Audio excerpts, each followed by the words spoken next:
Now, the pharmaceutical industry is a critical one because of the role it plays. Every day, hundreds of people have to take medication just to survive. But this industry, like many others, is suffering because of the current situation to do with the cedi and the dollar. On today's edition of the Citi Newsroom, I've come to the drag lane at Okanshe to look at the impact of the cedi against the dollar on this industry and how wholesalers and retailers and consumers are managing in this difficult period. Stay with us as we explore the situation. This is Drag Lane Okanshe, home to wholesale pharmaceutical companies, with some offering retail services as well. It is here most of the retail pharmacies you see in your communities come to buy medicines. This is a key hub because millions of people rely on their services to deal with the treatment of various medical conditions. Unfortunately, it is one of many industries that has been hit negatively because of the cedi's poor performance against the dollar. The price of basic medication like paracetamol have doubled within a spate of 6 months. Ernest Nkansa is a marketing manager for a wholesale pharmaceutical company here at Drag Lane. He warns the situation will only get worse. Early this year, dollar was I think 7 point something, and now it's close to 13. So prices keeps on increasing. If I am to show you my phone, companies send price list every 2 weeks. So we receive price list from Athens, I don't want to mention a lot of, big pharmaceutical companies, and then price keeps on increasing and customers always complain. So I don't know what's going on at the retail level. Even wholesale, we are crying, so you can imagine. So take us through some of the common medications that you usually will have all the time and how the pricing is going. The price of para used to be 100 tablets, used to be 50 cedis. 50 cedis, so that's the wholesale price you are giving? The wholesale price, and then now it's 95. From the 50 cedis? 95, and then I think you have to retail it at 1 cedi 50 pesos. So this is within which period, from the 50 to the 90? When did you move? At what point was it at 50? At the beginning of the year? At the beginning of the year it was 50, some was 55. It depends on the brand.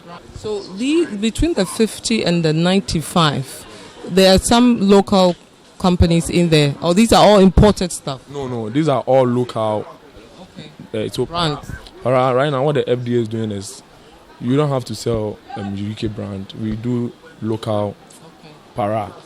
You hardly see the imports of para. Okay. So para, we are doing it local. Okay. And the locals are the ones moving from the 50 to the 90? Yes, I'm sure it's the raw materials and then the labor and all that.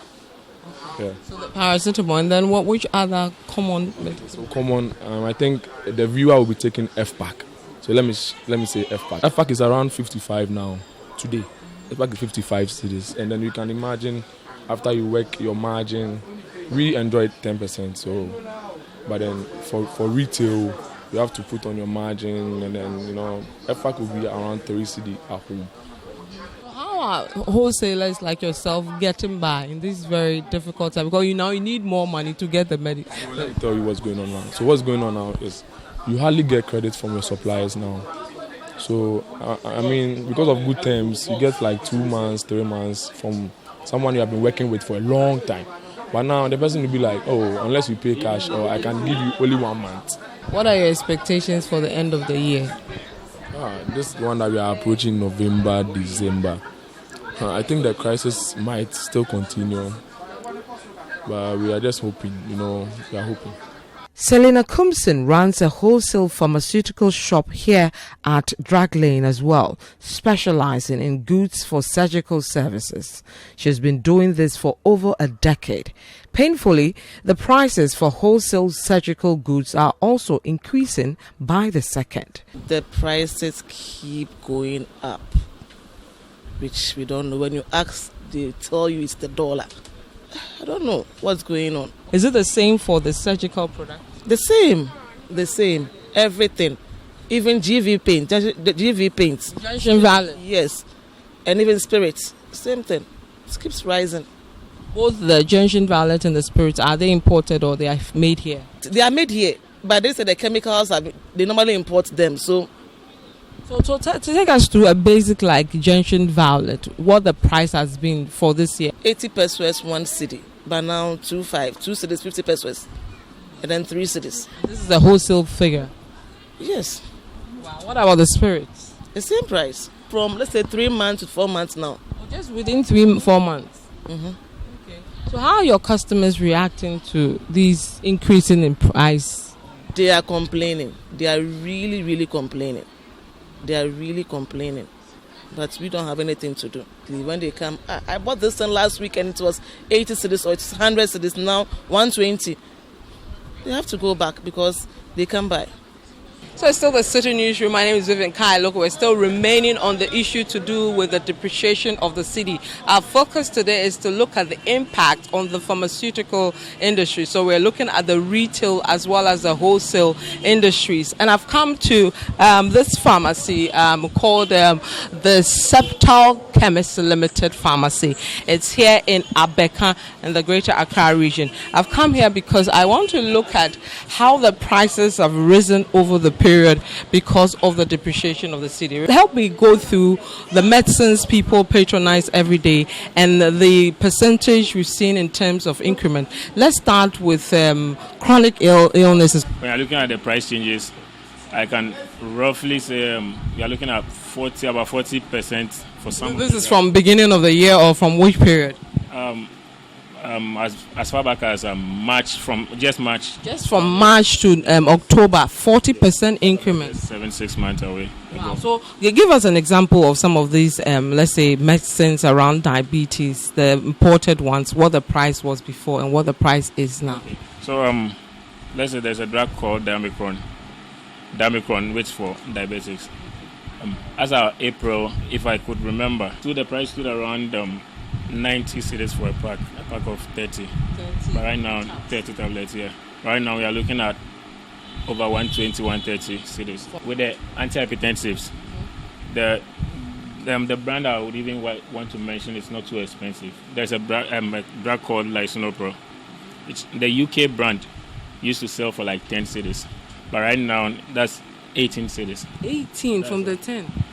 Almost 100% increase, yeah. And then, apart from the chronic, which ones do you see people patronize, and what are the prices as well? Okay, so we have the multivitamins. For instance, we take Perfecto. Yeah. Still around March, it stood around 70 cedis.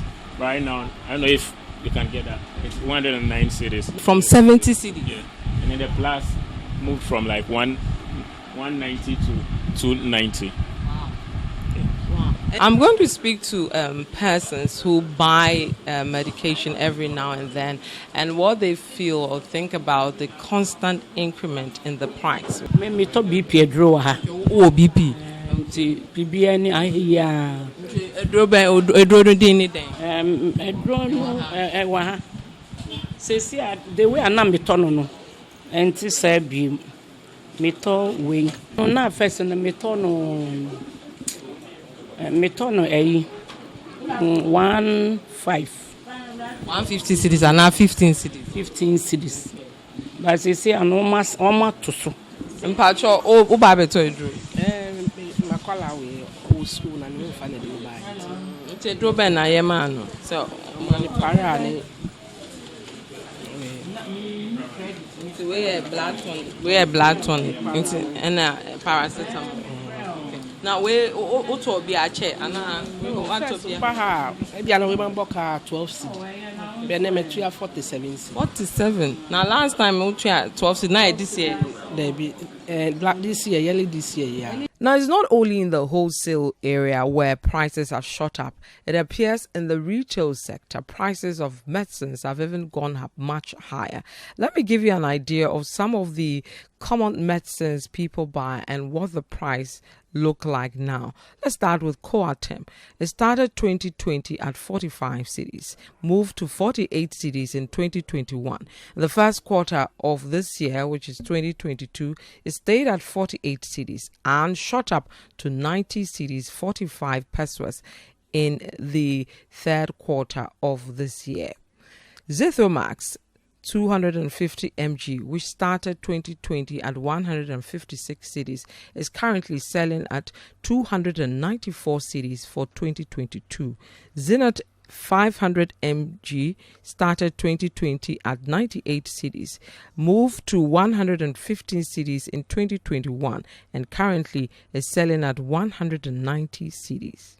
Panadol, which started 2020 at 18 cedis, moved to 19 cedis, 60 pesos in 2021. For the first quarter of 2022, it went up to 19 cedis, 60 pesos, and then moved to 32 cedis in 2022.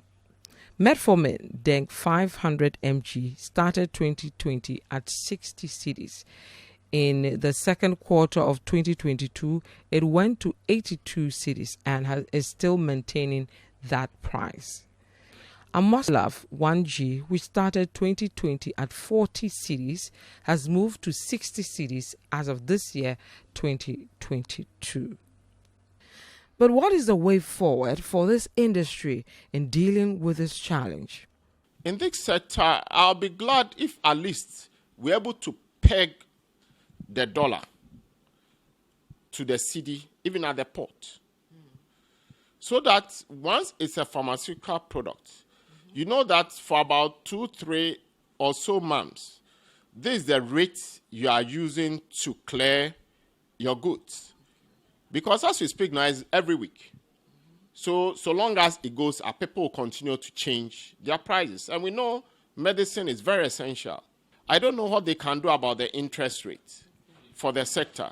Because you see, once the overhead cost is manageable, then the business person or the importer, pharmaceutical importer, can also do the necessary adjustment to maintain the prices at a particular time over a longer period of time. So it's still the Citi Newsroom. My name is Vivian Kailoko, and I've come to Zongo Lane. Not far from me, you have Kantamanto and other popular business areas here in the Greater Accra region. I've come here because if you're looking for the best rates to change for your dollar, this is a place to be, we're told.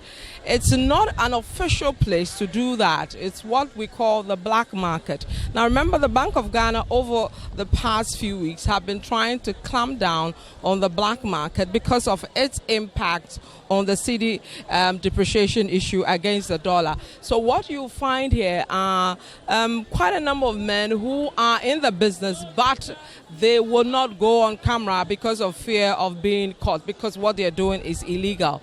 And if you look at the rates of the dollar to the cedi in this situation, if you go to the Forex Bureau, for example, if you want to change dollars for cedis, the best rate you'll get is probably 12 cedis, 99 cedis, or even less. But over here, you're likely to get the dollar for as much as 13 cedis, 60 pesos, or between 13 cedis, 20 pesos, and 13 cedis, 60 pesos, depending on how much you can persuade these black marketers to give you a good price.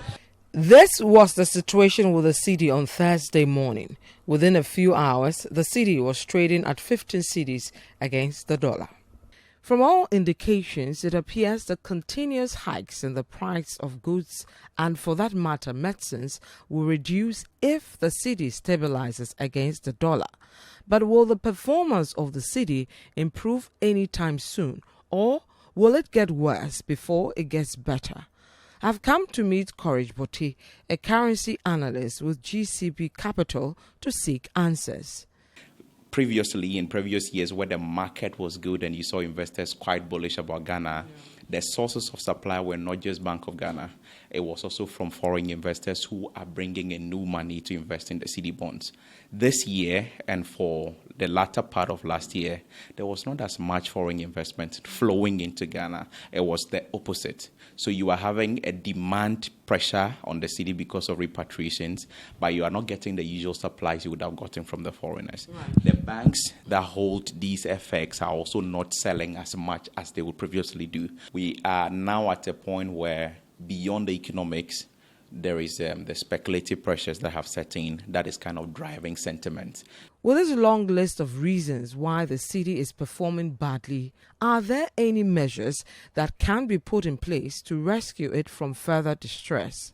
If we could persuade the populace, the investor populace, about the ramifications of some of these actions, not that we do not know, but appeal on our patriotic sentiments, at least it will kill the frivolous demand. I think one other thing we can do at this moment is that it's becoming very apparent that for this thing to kind of halt and some sense of stability return, we need to complete and accelerate the negotiations with IMF, get a balance of payment support in place. Until a deal is announced, as things stand now, probably we might be under this kind of pressure for some time. But will the situation get worse or better by this Christmas? As things stand now, it is actually very difficult to make it. In fact, when the ICU and then Fitch was calling about 12 cedi to $1, it sounded crazy. Yeah. But here we are now. I do not see immediately any support coming from anywhere. So chances are, if nothing changes, we might be running a bit wild again for the remainder of the year. So it's actually very fluid. It's actually a very unpredictable situation as things stand now. And except to say that we could have some more pressures going forward.